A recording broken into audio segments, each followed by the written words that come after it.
l'Assemblée générale du M5RFP au CSTM, une déclaration a été faite en ce sens au CT ce samedi 24 octobre 2020. Point de presse du collectif Art et Culture ce samedi 24 octobre 2020 au Palais de la Culture Amadou Hampâté-Bâ. L'objectif de cette rencontre, selon les organisateurs, est de soutenir l'artiste Sidiki Diabaté. Chers téléspectateurs, c'était là pour vous le sommaire de cette édition. Merci de nous accueillir chez vous et bienvenue dans ce journal d'information de la Liberté Télévision. Je vous le disais en titre, les acteurs du M5RFP se sont réunis une fois de plus ce samedi 24 octobre 2020 au CSTM pour dénoncer la mauvaise gouvernance après IBK. Pour plus de détails sur cette Assemblée générale du mouvement du 5 juin des forces patriotiques, écoutons quelques acteurs politiques au micro de Kajat Guindo et de Djakarja Dameli. C'est la première fois, je crois, depuis le 18 août, que nous organisons un événement comme celui-là. Il s'agit d'une assemblée générale des principaux responsables des différentes entités constituant le M5RFP. L'objet de cette assemblée générale est d'échanger avec les responsables qui dirigent le M5RFP à la base dans les communes du district de Bamako. Et certaines délégations sont venues de l'intérieur. La rencontre d'aujourd'hui, après une introduction qui va donner les grandes orientations, la vision du M5RFP, de l'après-changement. Après donc avoir donné ces grandes orientations, la parole va revenir essentiellement aux responsables du M5RFP. Le comité stratégique a décidé d'aller à l'écoute des responsables. C'est vous qui êtes en contact avec la population. Nous connaissons plus ou moins ce qui se dit ici et là, mais nous avons besoin que vous-même, mandatés par les militants de base, puissiez nous dire comment vous voyez la suite des événements. C'est ça l'objet de la rencontre d'aujourd'hui. Mouvement du 5 juin, rassemblement des forces patriotiques M5RFP. Déclaration liminaire de l'Assemblée générale du M5RFP du 24 octobre 2020. Militantes et militants du M5RFP, ou plus exactement militantes et militants d'un Mali debout, d'un Mali digne, pour l'édification duquel notre mouvement a tout donné, jusqu'au sang de patriotes lâchement assassinés à Sikasso, Kaï et ici à Bamako. Nous honorerons notre serment envers eux et envers toutes les victimes militaires et civiles des crises que nous vivons, pour notre honneur, pour l'honneur du Mali. Militantes et militants du M5RFP, nous voici donc réunis depuis la démission de l'ancien président de la République pour notre première assemblée générale qui regroupe les responsables de nos principales entités fêtières.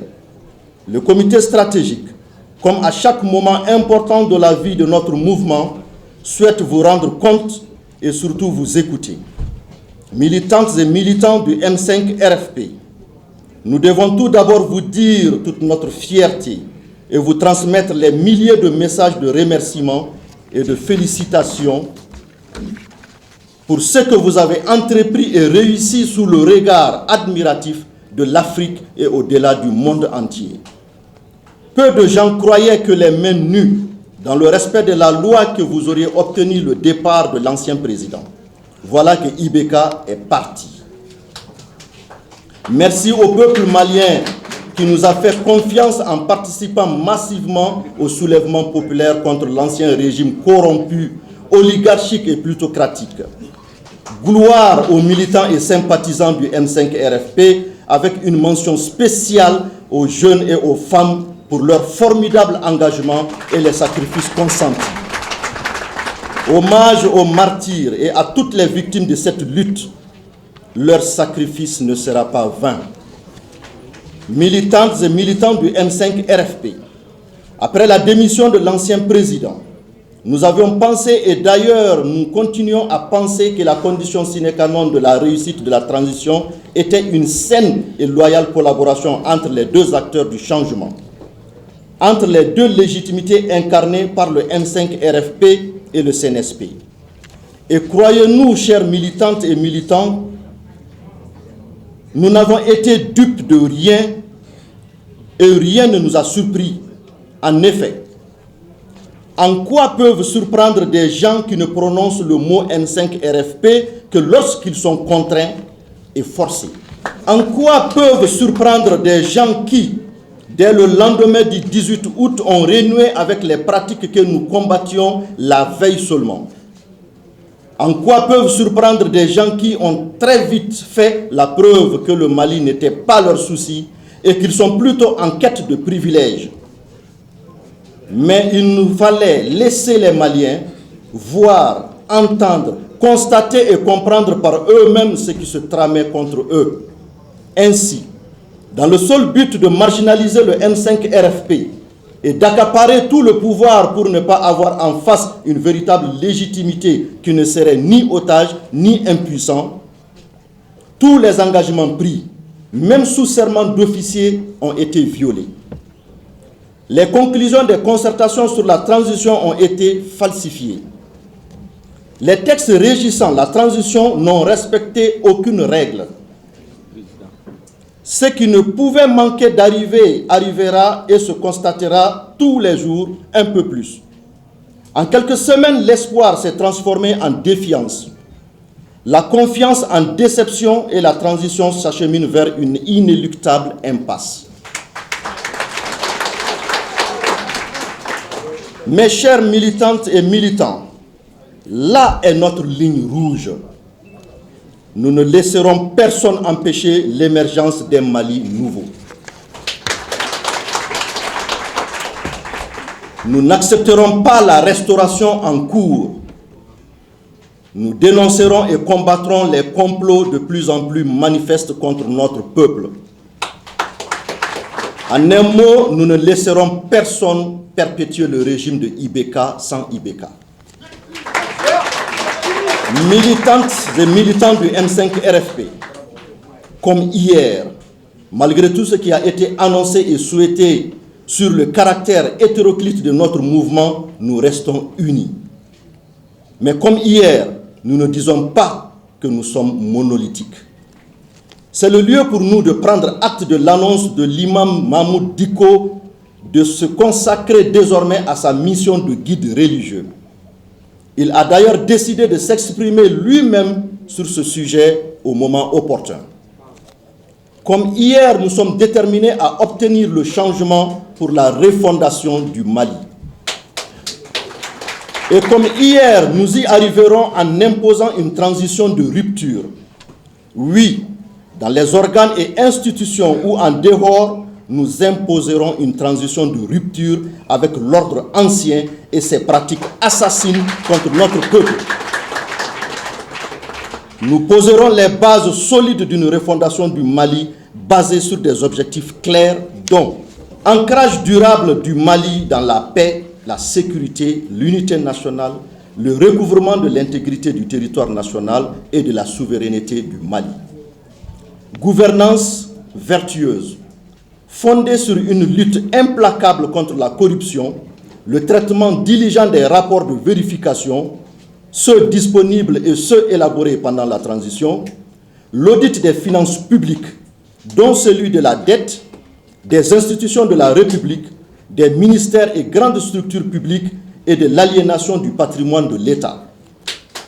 Consolidation de notre système démocratique, réforme politique et institutionnelle, organisation d'élections crédibles, consolidation de l'état de droit, procès crimes de sang, réforme et renforcement des capacités de la justice, accès à de bonnes distributions de la justice, amélioration des conditions de vie des populations par, entre autres mesures, le retour de l'État sur l'ensemble du territoire national, la relance de l'économie et le soutien au secteur sinistré par le Covid-19. Dans cette optique, nous pèserons de toutes nos forces sur le processus de gouvernance par des actions ciblées.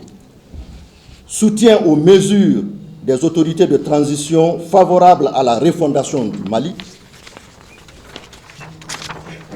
Contestation vigoureuse des mesures de maintien ou de renforcement des mauvaises pratiques de gouvernance non favorables à la refondation. Exercice de pression pour la prise de mesures porteuses de refondation. L'idéal aurait été que les acteurs du changement, dans le cadre des organes de la transition, mettent en œuvre le changement. Oui, nous avons voulu être les principaux responsables de la transition pour imprimer notre vision à la marche des affaires, sans complexe et en toute légitimité.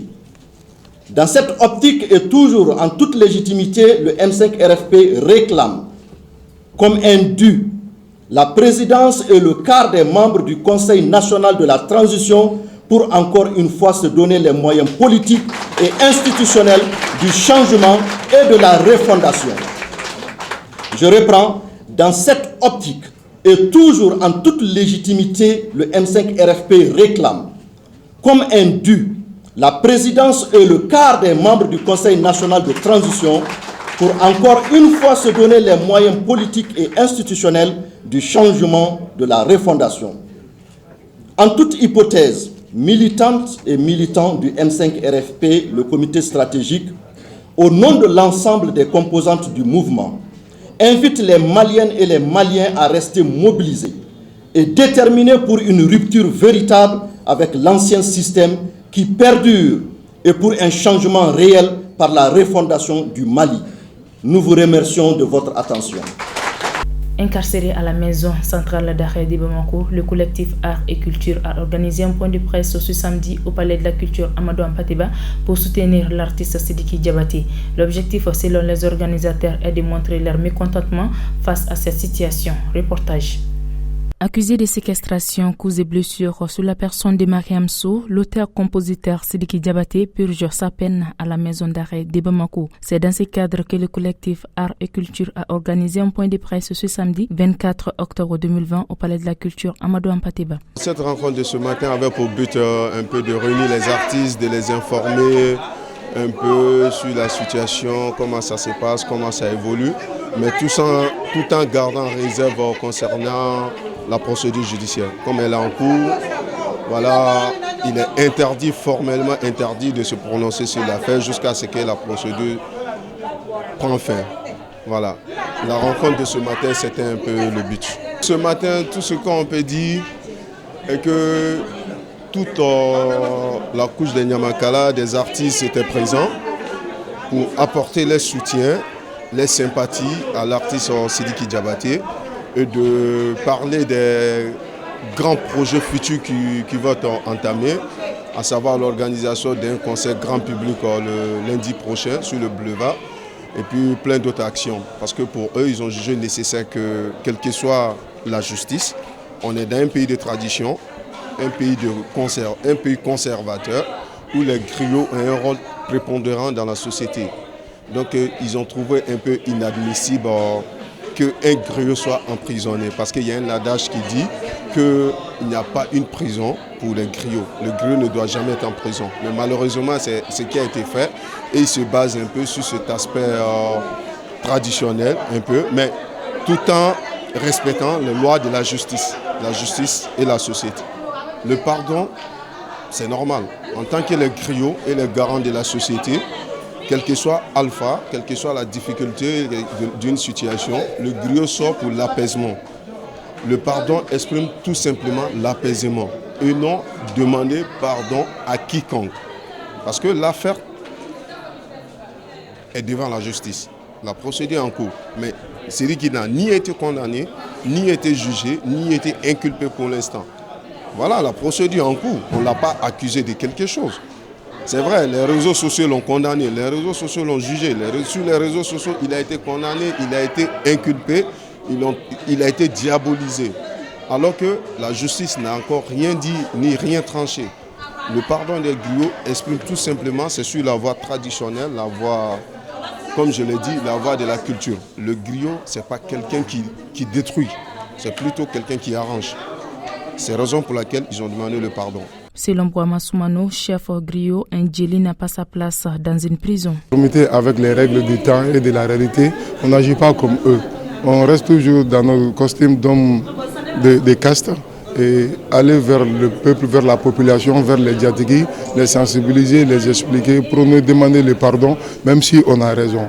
Donc nos procédures nous obligent et nous demandent d'être méthodiques.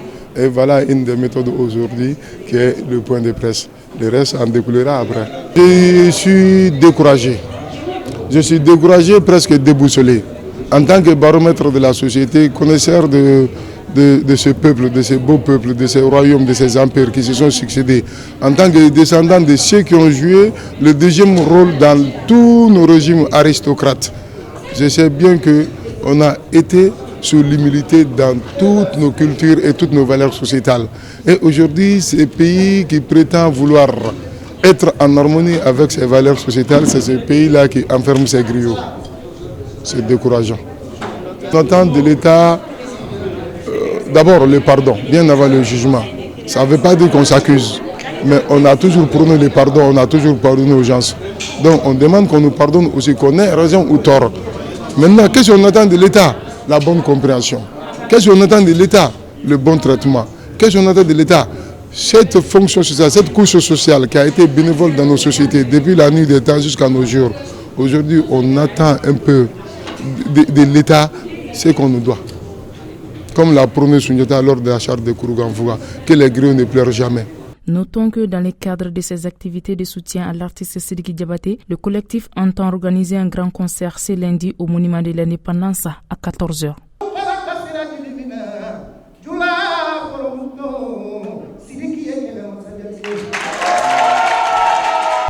Ainsi pourra donc faire ce journal d'information. Merci de l'avoir suivi et bonne suite du programme sur la Liberté Télévision.